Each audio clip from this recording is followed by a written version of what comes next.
ಇನ್ನು ಚಂದ್ರಶೇಖರ್ ಸರ್, ನಾನು ಆರಂಭದಲ್ಲಿ ಇದನ್ನೇ ಹೇಳಿದ್ದು, ನಮಗೆ ಪ್ರತಿಕಾರ ಬೇಕು, ಬಟ್ ಅಂತಿಂತ ಪ್ರತಿಕಾರ ಆಗಿರಬಾರ್ದು, ಸರ್ಜಿಕಲ್ ಸ್ಟ್ರೈಕ್ ಅಂತ ಪ್ರತಿಕಾರ ಬೇಡವೇ ಬೇಡ ನಮಗೆ ಅಂತ ಒಂದು ಪ್ರಶ್ನೆ. ಇನ್ನೊಂದು, ಹೋಗಿದೆ, ಆಗಬಾರ್ದಿತ್ತು, ಇಂಥ ಘಟನೆ ಹೋಗಿದೆ, ಬಟ್ ಯಾರನ್ನ ನಂಬಿ ಹೋದ್ರು? ಸರ್ಕಾರ ಕೊಟ್ಟ ಭರವಸೆಯನ್ನ ನಂಬಿ ಹೋಗಿದ್ದು. ಅದು ಸೇಫ್ ಜಾಗ, ಹೋಗಿ ಎಂಜಾಯ್ ಮಾಡಿ, ಟೂರಿಸಂನ ಎಂಜಾಯ್ ಮಾಡಿ ಅಂತ ಹೇಳಿದಕ್ಕೆ ಜನ ಅಲ್ಲೋದ್ರು. ಬಟ್ ಈಗ ಹೆಣಾಗಿ ವಾಪಸ್ ಬರ್ತಾ ಇದ್ದಾರೆ. ಸೊ ದೇಶ ಮತ್ತು ಮೋದಿ ಅವರಿಂದ ನಾವು ಏನು ನಿರೀಕ್ಷೆ ಮಾಡ್ಬೋದು ಈಗ? ಅಲ್ಲ, ಖಂಡಿತ ಇದು ರಾಷ್ಟ್ರೀಯ ಸುರಕ್ಷತೆಯ ಪ್ರಶ್ನೆ. ರಾಷ್ಟ್ರೀಯ ಸುರಕ್ಷತೆಯ ಪ್ರಶ್ನೆ ಮಾಡಿದಾಗ ಮೋದಿ ಸರ್ಕಾರ ಇಲ್ಲಿವರೆಗೂ ಯಾವ್ಯಾವ ರೀತಿ ನಡ್ಕೊಂಡಿದೆ ಅಂತೇಳಿ ಜಗತ್ತಿಗೆ ಗೊತ್ತಿದೆ. ನೋಡಿ, ಹಿಂದೆ ಎಲ್ಲನೂ ಇವತ್ತಿಂದ ಫಸ್ಟ್ ಅಲ್ಲ, 80ನೇ ದಶಕದಿಂದನೂ ಕೂಡ ಈ ರೀತಿ ಕಾಶ್ಮೀರದಲ್ಲಿ ಉಗ್ರರ ಅಟ್ಯಾಕ್ ಆದಾಗೆಲ್ಲವನ್ನೂ ಕೂಡ, ಅಥವಾ ಭಾರತದ ಬೇರೆ ಬೇರೆ ಭಾಗದಲ್ಲಿ ಪಾಕಿಸ್ತಾನದ ಉಗ್ರಗಾಮಿಗಳಿಂದ ಅಟ್ಯಾಕ್ ಆದಾಗಲೂ ಕೂಡ ಜನ ನಿರೀಕ್ಷಣೆ ಮಾಡ್ತಿದ್ದು ಏನಾದರೂ ಸರ್ಕಾರ ಮಾತಾಡುತ್ತಾ ಅಂತ ನಿರೀಕ್ಷಣೆ ಮಾಡ್ತಿದ್ರು ಮುಂಚೆ. ಆದರೆ ಇವತ್ತು ಯಾರಿಗೂ ಡೌಟೇ ಇಲ್ಲ ಏನೋ ಪ್ರತಿಕಾರ ನಡೆಯುತ್ತೆ ಅಂತ. ಜನಕ್ಕೆ ಅನ್ನಿಸ್ತಿರೋದ್ರಲ್ಲಿ ಯಾವ ಮಟ್ಟದಲ್ಲಿ ಪ್ರತಿಕಾರ ತಗೊಳ್ಳುತ್ತೆ ಅನ್ನೋದು ಒಂದೇನೇ ಜನಕ್ಕಿರ್ತಕ್ಕಂತಹ ಒಂದು ಕುತೂಹಲ, ಅಥವಾ ಒಂದು ಇದು ಬಿಟ್ಬಿಟ್ರೆ ತಗೊಳ್ದೇ ಇರ್ಲಿಕ್ಕೆ ಸಾಧ್ಯವೇ ಇಲ್ಲ ಅಂತ ಎಲ್ರಿಗೂ ಗೊತ್ತಿರ್ತಕ್ಕಂಥದ್ದು. ಮತ್ತೆ ನೋಡಿ, ಇವತ್ತು ಅಲ್ಲಿ ಸಾಧ್ಯ ಇಲ್ವಾ ಸರ್? ಅಲ್ಲಲ್ಲ, ತಗೊಳ್ದೆ ಇರೋದಕ್ಕೆ ಸಾಧ್ಯವೇ ಇಲ್ಲ ಅನ್ನೋದು ಎಲ್ಲ ಜನಕ್ಕೂ ಗೊತ್ತು ಅಂತ ಹೇಳಿದ್ರು. ತಗೊಳ್ದೆ ಇರೋದಕ್ಕೆ ಅದು ಪ್ರಶ್ನೆ. ಹೌದೌದು, ಅದಕ್ಕೆ ಮೋದಿಯವರ ಜನರ ಎಲ್ಲ ಊಹೆಗಳಿಗೂ ಮೀರಿ ಅದೊಂದು ದೊಡ್ಡ ಮಟ್ಟದ ಇದಾಗುತ್ತೆ. ಇದು ಪಾಕಿಸ್ತಾನಕ್ಕೆ ಬಹುಶಃ ಇನ್ನು 7 ಜನ್ಮದ ಜ್ಞಾಪಕ ಇಟ್ಕೊಳ್ಳೋಂತಹ ಉತ್ತರ ಸಿಕ್ಕುತ್ತೆ. 7 ಜನ್ಮಕ್ಕೆ ಜ್ಞಾಪಕ ಇಟ್ಕೋಬೇಕು. ಮೊದಲನೇದಾಗಿ ನೋಡಿ, ಇವತ್ತು ಅಲ್ಲಿ ಅಟ್ಯಾಕ್ ಆಗಿರ್ತಕ್ಕಂಥದ್ದು ಕೇವಲ ಟೂರಿಸ್ಟ್ ಮೇಲೆ ಅಷ್ಟೇ ಅಲ್ಲ, ಅದು ಟೂರಿಸ್ಟ್ ಮೇಲೆ ಆಗಿರ್ತಕ್ಕಂಥ ಅಟ್ಯಾಕು ನಿಜವಾದ ಅಟ್ಯಾಕಲ್ಲಿ ಆಗಿರ್ತಕ್ಕಂಥದ್ದು ಕಾಶ್ಮೀರದ ಮೇಲೆ, ಕಾಶ್ಮೀರಿ ಜನಗಳ ಬದುಕಿನ ಮೇಲೆ. ಇವತ್ತು ಆರ್ಟಿಕಲ್ 370 ಹೋದ್ಮೇಲೆ, ಅಲ್ಲಿ ಶಾಂತಿ ಸ್ಥಾಪನೆ ಆದಮೇಲೆ, ಟೂರಿಸಂ ವಿಪರೀತ ಡೆವಲಪ್ಮೆಂಟ್ ಆದ ಹೋದ್ಮೇಲೆ ಅಲ್ಲಿನ ಜನ ಬದುಕಲಿಕ್ಕೆ ಶುರು ಮಾಡಿದ್ರು ನೆಮ್ಮದಿಯಾಗಿ.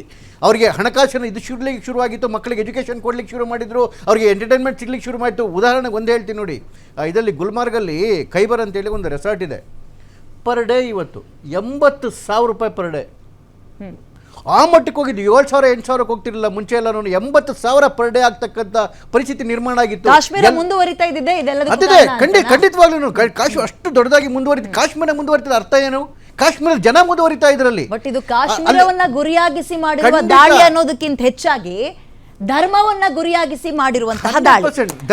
ಯಾರು, ನಿನ್ ಹೆಸರೇನು, ನಿನ್ ಧರ್ಮ ಯಾವುದು, ಆಗಿದ್ಯಾ, ನಿನ್ಗೆ ಕಲ್ಮ ಹೇಳಕ್ ಬರುತ್ತಾ ಅಂತ ಬಟ್ಟೆ ಬಿಚ್ಚಿಸಿ ನೋಡಿ ಹಣೆಗೆ ಸೊಂಟಕ್ಕೆ ಇಟ್ಟಿರುವಂತಹ ಗುಂಡು. ಏನ್ ಹೇಳ್ತೀರಿ? ಖಂಡಿತವಾಗ್ಲೂ ಇದು ಹೇಳದ್ನಲ್ಲ, ಪಾಕಿಸ್ತಾನಿ ವಿದ್ರೋಹಿಗಳು, ಜಿಹಾದಿಗಳು ಮಾಡಿರ್ತಕ್ಕಂತಹ ಇದೊಂದು ದಟ್ಟ ದರಿದ್ರವಾದ ಕೆಲಸ. ಜಿಹಾದಿಗಳು ಮಾಡಿರ್ತಕ್ಕಂಥದ್ದು ಒಂದು. ಎರಡನೇದು, ಇವತ್ತು ನಡೀತಿರ್ತಕ್ಕಂಥ ಅಲ್ಲಿ ಪೊಸಿಷನ್ ನೋಡಿದ್ರೆ, ಅಂದ್ರೆ ಆಗ್ಲೇ ಇವರು ನಮ್ಮ ಡಿಫೆನ್ಸ್ ಅವರು ಹೇಳ್ತಾ ಇದ್ರು, ಯಾವ ಕ್ಷಣದಲ್ಲಿ ಬಂದ್ರು, ಕೇವಲ 15-20 ನಿಮಿಷದಲ್ಲಿ ಒಳಗಡೆ ಅದು ಕೆಲಸ ಇದು ಮುಗಿಸ್ಕೊಂಡ್ರು. ಅದೇನಂತ ಹೇಳಿದ್ರೆ, ಅದು ಮೈನ್ ರೋಡಲ್ಲಿ ಬರ್ತಕ್ಕಂಥ ಜಾಗ ಅಲ್ಲ. ಹೌದೌದು, ವೆರಿ ಏನೋ ತುಂಬ ಪ್ರಿಸಿಷನ್ ಆಗಿ ಪ್ಲಾನ್ ಮಾಡಿರ್ತಕ್ಕಂಥದ್ದು. ಅದೇನಂತ ಹೇಳಿದ್ರೆ, ಅದು ಟ್ರೆಕ್ಕಿಂಗ್ ಜಾಗ. ಅಲ್ಲಿ ಮೋಟರ್ಗಳೆಲ್ಲ ಹೋಗೋದಿಲ್ಲ, ಅಲ್ಲಿ ಬೈಕ್ ಇದ್ರ ಮೇಲೆ, ಕುದುರೆ ಮೇಲೆ ಆ ಜಾಗದಲ್ಲಿ ಹೋಗ್ಬೇಕಾಗುತ್ತೆ. ಸುತ್ತ ಮೌಂಟೇನ್ಗಳು ಬರ್ತಿದ್ದಾವೆ. ಆ ಕಡೆಗೆ ಮತ್ತೆ ಟಾರ್ಗೆಟ್ ಮಾಡಿದ್ದಾರೆ. ಹೌದು, ಆ ಕಡೆಗೆ ಸೆಕ್ಟರ್ 16 ಬರುತ್ತೆ. ಅದಾದ್ಮೇಲೆ ಹಾಗೇನೆ ಪಾಕಿಸ್ತಾನ ಬಾರ್ಡರ್ ಬಂದ್ಬಿಡುತ್ತೆ. ಆ ಕಡೆ ತುಂಬಾ ದೊಡ್ಡ ಕಾಡುಗಳು. ಅಲ್ಲಿ ಹೋಗಿರ್ತಕ್ಕಂಥ ಜನಗಳನ್ನ ಅಟ್ಯಾಕ್ ಮಾಡಿರ್ತಕ್ಕಂಥ ಟೈಮಿಂಗ್ ಏನಿದೆ, ಯಾವ ರೀತಿ ಬರಬೇಕು ಅಲ್ಲಿ ನೋಡಿ. ಅಲ್ಲಿರ್ತಕ್ಕಂಥ ಮೈನ್ ರೋಡಲ್ಲಿ, ಆ ಮೈನ್ ಭಾಗದಲ್ಲಿ ಇರ್ತಕ್ಕಂಥ ಸೆಕ್ಯೂರಿಟಿ ಫೋರ್ಸಸ್ ಬರೋದಕ್ಕೂ 25-30 ನಿಮಿಷ ಬೇಕು. ಅಷ್ಟೊಳಗಡೆ ಇವ್ರು ಫಿನಿಶ್ ಮಾಡ್ಕೊಂಡು ಆಗ್ಲೇ ಗುಡ್ಡ ಹತ್ತು ಹೋಗಿರ್ತಿದ್ರು. ಇವನ್ನೆಲ್ಲವನ್ನು ಪ್ರಿಸಿಷನ್ ಆಗಿ ಮಾಡಿರೋದು ನೋಡಿದ್ರೆ, ಇದು ಕೇವಲ ಯಾವುದೋ TRF ಅಥವಾ LET ಅಂತ ಸಣ್ಣ ಪುಟ್ಟ ಉಗ್ರ ಸಂಘಟನೆಗಳದ್ದು ಅಲ್ವೇ ಅಲ್ಲ. ಇದ್ರ ಹಿಂದೆ ನೇರವಾಗಿ ಪಾಕಿಸ್ತಾನ ಆರ್ಮಿ ಇದೆ ಅಂತ ಅನ್ಸುತ್ತೆ. ಯಾಕಂದ್ರೆ precision is more important. Pakistan army, ಮೊನ್ನೆ ಅವನು ಪಾಕಿಸ್ತಾನದ ಆರ್ಮಿ ಚೀಫ್ ಮಾತಾಡ್ತಾ ಇದ್ದ, ಆಸಿಮ್ ಮುನೀರ್, ಎಂತ ಭಾಷೆ ಮಾತಾಡ್ತಾ ಇದ್ದ ಹಿಂದೂಗಳ ಮೇಲೆ, ಭಾರತದ ಮೇಲೆ, ಆ 2 ನೇಷನ್ ಥಿಯರಿ ಮೇಲೆ. ಅವನು ಉಗುಳ್ತಿದ್ದಂತಹ ವಿಷಯ ನೋಡಿದ್ರೆ, ಇಂತಹ ಪರಮ ಪಾಪಿಗಳು ಇನ್ನು ಭೂಮಿ ಮೇಲೆ ಬದುಕಿರೋದ್ರಿಂದನೇ ಇವೆಲ್ಲ ಪಾತ್ರಗಳಾಗ್ತಾ ಇರ್ತಕ್ಕಂಥದ್ದು. ಹಾಗಾಗಿ ನನ್ನ ಪರ್ಸನಲ್ ಆಗಿ ನನ್ನ ಇದೇನಂತ ಹೇಳಿದ್ರೆ, ನೇರವಾದ ತಕ್ಕ ಶಾಸ್ತಿ ಆಗ್ತಕ್ಕಂಥದ್ದು ಯಾವುದೋ ಒಂದು ಸಣ್ಣ ಪುಟ್ಟ ಉಗ್ರ ಸಂಘಟನೆ ಮೇಲೆಲ್ಲ, ನೇರವಾದ ಶಾಸ್ತಿ ಆಗ್ತಕ್ಕಂಥದ್ದು ಪಾಕಿಸ್ತಾನ ಆರ್ಮಿ ಮೇಲೆ, ಪಾಕಿಸ್ತಾನ ಎಸ್ಟಾಬ್ಲಿಷ್ಮೆಂಟ್ ಮೇಲೆ, ಪಾಕಿಸ್ತಾನ ಸರ್ಕಾರದ ಮೇಲೆ. ಅವರಿಗೆ 7 ಜನ್ಮಕ್ಕೂ ತಡ್ಕೊಳ್ತಕ್ಕಂಥ ಉತ್ತರವನ್ನ ಮೋದಿ ಸರ್ಕಾರ ಕೊಟ್ಟೇ ಕೊಡುತ್ತೆ. ಹಾಗಾಗಿ ಜನಗಳು ನಿಶ್ಚಿಂತರಾಗಿರ್ಬೋದು. ಇನ್ಮೇಲೆ ಇನ್ಯಾವತ್ತೂ ಪಾಕಿಸ್ತಾನಕ್ಕೆ ಎದೊಳ್ತಕ್ಕಂತಹ ಶಕ್ತಿನೂ ಇರೋದಿಲ್ಲ. ಈಗಂತೂ ಖಾತ್ರಿ ಅಂತೂ 160 ಕೋಟಿ ಭಾರತದ ಜನರುಗಳು ಇದೆ, ಮೋದಿಯವರು ಮಾಡೇ ಮಾಡ್ತಾರೆ ಅಂತ ಹೇಳಿ. ಭಯೋತ್ಪಾದಕರು ಅಂದ್ರೆ ಕೆಲವೊಬ್ರು ಸ್ಟೇಟ್ಮೆಂಟ್ ಕೊಡ್ತಾರೆ, ಬರೀ ಒಂದು ಧರ್ಮದವ್ರನ್ನ ಗುರಿಯಾಗಿಸ್ಕೊಂಡು ಅದೇ ಧರ್ಮದವರು ಭಯೋತ್ಪಾದನೆ ಕೆಲಸದಲ್ಲಿ ಇರ್ತಾರೆ ಅಂತ ಹೇಳ್ಬೇಡ್ರಿ ಅಂತ ಹೇಳೋರಿಗೆ ಈ ಒಂದು ಪ್ರಸಂಗ ಏನಂತ ಅನ್ಬೋದು? ಹಿಂದೂಗಳನ್ನ ಟಾರ್ಗೆಟ್ ಮಾಡಿ, ರಿಲಿಜಿಯಸ್ನ ಟಾರ್ಗೆಟ್ ಮಾಡಿರುವಂತಹ ಈ ಅಟ್ಯಾಕ್ಗೆ ಏನು ಹೇಳ್ತೀರಾ ಸತೀಶ್ ಅವರೇ?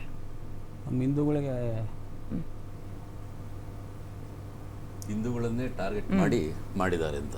ಹಿಂದೂಗಳನ್ನೇ ಟಾರ್ಗೆಟ್ ಮಾಡಿದ್ದಾರೆ. ಅದು ನಮ್ಗೆ ತುಂಬ ಬೇಜಾರಾಗಿದೆ.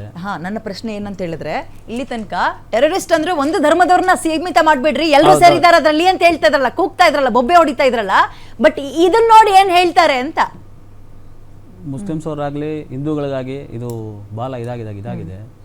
ಅದಕ್ಕಾಗಿ ನಮ್ಮ ಮೋದಿಯವರು ಮತ್ತೆ ಅಮಿತ್ ಶಾ ಅವರು ಇದನ್ನ ದೊಡ್ಡದಾಗಿ ಇದು ಮಾಡಬೇಕಾಗಿದೆ. ಭಾಸ್ಕರನ್ ಅವ್ರ ಬಾಯಿಂದ ನಾನು ಕೇಳಕ್ ಭಾರಿ ಇಷ್ಟಪಡ್ತಾ ಇದ್ದೀನಿ ಈ ವಿಚಾರದಲ್ಲಿ. ನೋಡಿ, ಆಲ್ ಟೆರರಿಸ್ಟ್ ಇದುವರೆಗೂ ಸಿಕ್ಕಾಕೊಂಡ್ರವರು ದೇ ಆರ್ ಆಲ್ ಮುಸ್ಲಿಮ್ಸ್. ಆದರೆ all Muslims are not terrorist ಅಂತ ಹೇಳ್ತಾರೆ. ನಮಗೆ ಈ 1% ಅಥವಾ ಅದಕ್ಕಿಂತ ಕಡಿಮೆ ಪರ್ಸೆಂಟು ಭಯೋತ್ಪಾದನಾ ಚಟುವಟಿಕೆಗಳಲ್ಲಿ ಭಾಗಿಯಾಗುವಂಥ ಆ ಮುಸ್ಲಿಂ ರ್ಯಾಡಿಕಲ್ ಫಂಡಮೆಂಟಲಿಸ್ಟ್ ಎಲಿಮೆಂಟ್ಗಳಿದಾರಲ್ಲ, ಅವ್ರಿಗಿಂತ ನಮಗೆ ತುಂಬ ಭಯ ತರಿಸೋದು 99% ಮುಸ್ಲಿಮ್ಸು ನಮ್ಮ ದೇಶದಲ್ಲಿ ಬದುಕ್ತಾ ಇದ್ದಾರಲ್ಲ, ಈ ರೀತಿಯಾದಂಥ ಘಟನೆಗಳಾದಾಗ ಅವರು ಬಾಯಿ ಬಿಚ್ಚದೇ ಇರೋದು, ಒಂದೆರಡು ದಿನ ದೇಶದ ಪರ ಮಾತನಾಡದೇ ಇರೋದು. ಒಂದೆರಡು ದಿನ ಸುಮ್ಮನಿರ್ತಾರೆ, ಬರ್ತಾರೆ ಹೊರಗೆ, ಅಲ್ಲ ಮಾತಾಡಲ್ಲ ಅವರು. ನೋಡಿ, ಇದಕ್ಕೆ ನಾವು ಹಿನ್ನೆಲೆಗೂ ಹೋಗಬೇಕಾಗುತ್ತೆ. 1947 ಮೊದಲು ಇಂಡಿಯನ್ ಇಂಡಿಪೆಂಡೆನ್ಸ್ ಆ್ಯಕ್ಟನ್ನು ಯಾವಾಗ ಅದನ್ನು ಮಾಡಿ ಡಿಸೈನ್ ಮಾಡಿದರು, ಆಗಲೇ ಅಂಬೇಡ್ಕರ್ ಅವರು ಮೊದಲಿಂದ ಹೇಳ್ತಾ ಇದ್ರು, ದೇಶ ವಿಭಜನೆಗೆ ನಾನು ಒಪ್ಪುವುದಿಲ್ಲ, ಅದರಲ್ಲೂ ಧರ್ಮದ ಆಧಾರದ ಮೇಲೆ ಒಪ್ಪಲ್ಲ. ಆ ರೀತಿ ಏನಾರು ಆಯಿತು ಅಂದರೆ ಪಾಕಿಸ್ತಾನದಲ್ಲಿರುವ ಕಟ್ಟ ಕಡೆಯ ಹಿಂದೂ ನಮ್ಮ ದೇಶಕ್ಕೆ ಬಂದ್ಬಿಡಬೇಕು, ಇಲ್ಲಿರುವ ಕಟ್ಟ ಕಡೆಯ ಮುಸಲ್ಮಾನ ಪಾಕಿಸ್ತಾನಕ್ಕೆ ಹೋಗಿ ಅಲ್ಲಿ ನೆಲೆಸಬೇಕು, ಈ ರೀತಿಯಾದಂಥ ನನ್ನ ಕಂಡೀಷನ್ಗೆ ಒಪ್ಪಂಗಿದ್ರೆ ನಾನು ಪಾರ್ಟಿಷನ್ಗೆ ಒಪ್ತೀವಿ ಅಂತ ಹೇಳಿದ್ರು. ಆ ರೀತಿನೂ ಮಾಡಲಿಲ್ಲ. 1946 ಆಗಸ್ಟ್ 16 ಡೈರೆಕ್ಟ್ ಆಕ್ಷನ್ ಡೇ ಅನ್ನೋ ಒಂದಕ್ಕೆ ಕರೆ ಕೊಡ್ತಾರೆ ಮೊಹಮ್ಮದ್ ಅಲಿ ಜಿನ್ನಾ ಅವರು. ಪಾಕಿಸ್ತಾನಕ್ಕೆ ಸೆಪರೇಟ್ ಇಂಡಿಪೆಂಡೆನ್ಸು, ಭಾರತಕ್ಕೆ ಸೆಪರೇಟ್ ಇಂಡಿಪೆಂಡೆನ್ಸ್ ಕೊಡದೇ ಇದ್ರೆ ಡೈರೆಕ್ಟ್ ಆಕ್ಷನ್ ಇಳಿತೀನಿ ಅಂತ ಹೇಳಿ ಒಂದೇ ದಿನ 12,000 ಜನ ಹಿಂದೂಗಳನ್ನ ಒಂದೇ ದಿನ ಕೊಂದ್ರು. ಗಾಂಧೀಜಿಯವರು ಏನು ಮಾಡಿದ್ರು, ಅದ್ಯಾವುದೋ ಒಂದು ಅವ್ರ ಹತ್ರ ಏನೋ ಒಂದಿತ್ತು ತಿರುಗಿಸೋದು, ಅದ್ಯಾವುದೋ ಒಂದು ಹಳೆಯ ಒಂದು ಯಂತ್ರ, ಅದನ್ನು ತಗೊಂಡು ಯಾವುದೋ ಮಸೀದಿಯಲ್ಲಿ ಕೂತ್ಕೊಂಡು ಕಲ್ಮಾ ಓದ್ಕೊಂಡು ಇದ್ರು ಮನುಷ್ಯ. ಈ ದೇಶ ಇವತ್ತಿಗೆ ಯಾವ ರೀತಿ ಇದು ನರಳುತ್ತಾ ಇದೆ, ಧರ್ಮದ ಆಧಾರದಲ್ಲಿ ಏನು ನಾವು ಇವತ್ತಿಗೆ ಅನುಭವಿಸ್ತಾ ಇದ್ದೇವೆ, ಅದಷ್ಟಕ್ಕೂ ಕಾಂಗ್ರೆಸ್ ಪಕ್ಷ ಮತ್ತು ಮಹಾತ್ಮ ಅಂತ ಯಾರು ಕರಿತೀವಿ ಆ ಗಾಂಧೀಜಿ ಎನ್ನುವ ವ್ಯಕ್ತಿ ಮಾಡಿರುವಂತಹ ದ್ರೋಹ ಇವತ್ತಿಗೆ ನಾವು ಪದೇ ಪದೇ ಪದೇ ಪದೇ ಈ ರೀತಿಯಾದಂಥ ನೋವುಗಳನ್ನು ಅನುಭವಿಸ್ತಾ ಇದ್ದೇವೆ. ಈಗಲೂ ಅಷ್ಟೇ ನಮ್ಮ ದೇಶವನ್ನು ಸೆಕ್ಯುಲಾರಿಸಮ್ ಅನ್ನೋದನ್ನು ನಮ್ಮ ಮೇಲೆ ಹೇರಿ, ಮುಸಲ್ಮಾನರು ನೀವು ಇಸ್ಲಾಂ ಫಾಲೋ ಮಾಡಿ, ಕ್ರಿಶ್ಚಿಯನ್ಸ್ ನೀವು ಕ್ರಿಶ್ಚಿಯಾನಿಟಿ ಫಾಲೋ ಮಾಡಿ, ಆದರೆ ಹಿಂದೂಗಳು ನೀವೆಲ್ಲ ಸೆಕ್ಯುಲಾರಿಸಮ್ ಅನ್ನ ಫಾಲೋ ಮಾಡಿ ಅಂತ ಹೇಳಿ ಒಂದು ಕೆಟ್ಟದಾದಂತ ನಾವು ಆ ಜಾತಿ ಈ ಜಾತಿ ಅಂತ ಸಾಯ್ತಾ ಇದೀವಿ, ಅಲ್ಲಿ ನೋಡಿದ್ರೆ ಧರ್ಮನ್ ಗುರಿಯಾಗಿಸ್ತಾ ಇದ್ದಾರೆ. ನಾನು ಹೇಳ್ತಾ ಇರೋದು ನೋಡಿ, ನಮ್ಮಲ್ಲಿ ತಪ್ಪು ತಿಳ್ಕೋಬಾರ್ದು. ಯಾರೋ ಒಬ್ಬನಿಗೆ ಒಂದು ತಲವಾರ್ ಸಿಕ್ತು ಅಂತ ಇಟ್ಕೊಳ್ಳೋಣ, ನಮ್ಮಲ್ಲಿ ಹಿಂದೂಗಳಲ್ಲಿ ಅವನು ಬ್ರಾಹ್ಮಣನಾಗಿದ್ರೆ ಲಿಂಗಾಯತನ ಹೊಡೆದು ಬಿಡ್ತಾನೆ, ಕುರುಬ ಆಗಿದ್ರೆ ಅವನು ಗೌಡ. ಆದರೆ ಅವ್ರ ಕೈಯಲ್ಲಿ ಸಿಕ್ಕಿ ಚಾನ್ಸ್ ಸಿಕ್ಕಿದ್ರೆ ಅವ್ರು ಹೊಡೆಯೋದೇ ಹಿಂದೂಗಳನ್ನ. ಇದನ್ನ ಹಿಂದೂ ಧರ್ಮ ಮತ್ತು ರಿಲಿಜನ್ ಇದನ್ನು ಫಾಲೋ ಮಾಡುವಂತಹ ದೇಶದಲ್ಲಿರುವ 81% ಹಿಂದೂಗಳು ಈಗಲಾದರೂ ಮನವರಿಕೆ ಆಗಬೇಕು. ಮುಂದಿನ ದಿನಗಳು ಭಾಳ ಕಷ್ಟ ಇರುತ್ತೆ. ಈ ರ್ಯಾಡಿಕಲ್ಲು ಮತ್ತು ಫಂಡಮೆಂಟಲ್ ಎಲಿಮೆಂಟ್ಗಳು ನಮ್ಮ ಮನೆ ಬಾಗಿಲಲ್ಲಿ ಬಂದು ನಿಂತಿದ್ದಾರೆ. ಈಗಲಾದರೂ ನಾವು ತಯಾರಾಗದೆ ಕೇಂದ್ರ ಸರ್ಕಾರದ ಮೇಲೆ ಒತ್ತಡವನ್ನು ಹಾಕದೇ ಇದ್ದರೆ ಮುಂದಕ್ಕೆ ಪರಿಸ್ಥಿತಿ ವಿಕೋಪಕ್ಕೆ ಹೋಗುತ್ತೆ. ಕೊನೆಗೆ ಈ ದೇಶ ರಿಪೇರಿ ಮಾಡೋಕ್ಕಾಗದೇ ಇರೋ ಪರಿಸ್ಥಿತಿಗೆ ಹೋಗುತ್ತೆ. ಆಗಲೇ ನಮ್ಮ ಡಿಫೆನ್ಸಿಂದ ಒಬ್ಬರು ಎಕ್ಸ್ಪರ್ಟ್ ಬಂದಿದ್ದಾರೆ, ನಮ್ಮ ಸ್ನೇಹಿತರು ಚಂದ್ರಶೇಖರ್ ಅವರು ಬಂದಿದ್ದಾರೆ. ನಾನು ಅವರಿಬ್ಬರು ಹೇಳೋ ಮಾತನ್ನು ಒಪ್ಕೊಳ್ಳಲ್ಲ. ಖಂಡಿತವಾಗ್ಲೂ ಇಂಟೆಲಿಜೆನ್ಸ್ ಫೇಲ್ಯೂರು ದೊಡ್ಡ ಮಟ್ಟದಲ್ಲಾಗಿದೆ, ಸೆಕ್ಯೂರಿಟಿ ಫೇಲ್ಯೂರು ಆಗಿದೆ. ಮಾತಾಡೋಣ, ಇದ್ರ ಬಗ್ಗೆ ಮಾತಾಡ್ತೀನಿ. ಸೊ ಈಗ ಪ್ರಶ್ನೆ, ಪ್ರತೀಕಾರದ ಸ್ವರೂಪ ಹೇಗೆ ಮತ್ತು ಎಲ್ಲಿ ಮತ್ತು ಯಾವಾಗ ಅಂತ ಒಂದು ಪ್ರಶ್ನೆ. ಮುಂಬೈ ಅಟ್ಯಾಕ್ ಆದ ನಂತರ ಏನಂತ ಭರವಸೆ ಕೊಟ್ಟಿದ್ರಿ ನಾಯಕರುಗಳು ಜನರಿಗೆ? ಇಂತಹ ಘಟನೆ ಇನ್ನ ಪುನರ್ಜನ್ಮದಲ್ಲೂ ಅಂದ್ರೆ ಮುಂದಿನ ಜನ್ಮದಲ್ಲೂ ಕೂಡ ಅದು ಮರುಕಳಿಸಲ್ಲ ಅಂತ. ಎಷ್ಟು ದಿನ ಆಯ್ತು ಹೇಳಿ? ಮರುಕಳಿಸಿ ಎಷ್ಟು ಮರುಕಳಿಸ್ತು? ಏನ್ ಮಾಡಿದ್ರಿ ಹಾಗಾದ್ರೆ? ನಿಮ್ಮ ಮುಂದಿನ ಟಾರ್ಗೆಟ್ ಹೇಗಿರುತ್ತೆ? ಜನ ಕೇಳ್ತಾ ಇದ್ದಾರೆ, ಉತ್ತರ ಕೊಡಿ.